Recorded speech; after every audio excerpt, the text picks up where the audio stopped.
Now, one of the things that came from this was that biofuels were promoted by world leaders for two reasons. One, to fight global warming, and two, to reduce oil imports.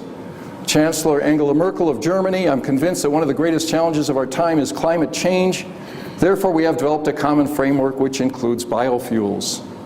President George W. Bush in 2006, I set a goal to replace oil from around the world. The best way and the fastest way to do so is to expand the use of ethanol. And so ethanol has become big business. It's now produced in high volumes. About 9% of U.S. vehicle fuel comes from mostly corn ethanol, some biodiesel as well. But I think stronger headwinds are coming for this industry because the two big reasons for going into it have been removed. Biofuels are no longer needed to reduce dependence on foreign oil.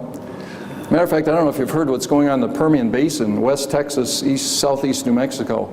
Just amazing. 2008, it was producing almost no oil out of that shale field. Now it's over 4 million barrels a day. Shortly, it's going to be half of U.S. production. And it's estimated that there are 1 trillion barrels of oil there, about as big as Saudi Arabia. And the estimated value is between $50 and $100 trillion, 2 to 4 times the U.S. national debt. And second, it's clear that biofuels don't reduce carbon dioxide emissions. Back in 1996, our old friend the IPCC ruled that burning biomass was carbon neutral. Even though you put off carbon dioxide when you burn biomass fuel or biofuel. But their logic was that, okay, plants grow and they absorb carbon dioxide, we cut them down and we burn them, and carbon dioxide is released. Zero. So we could reduce CO2 emissions by going to biofuels.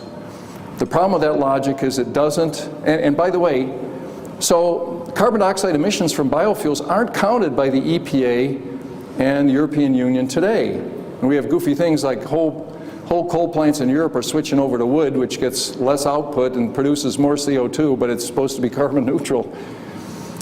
But if you take land use into account, normally land that is there, if you're not growing crops, plants will grow anyway and they will absorb CO2. And when you count that, you find out that it's not carbon neutral to use biofuels. So the two big reasons for biofuels have disappeared, and so it's going to be a little tougher going forward.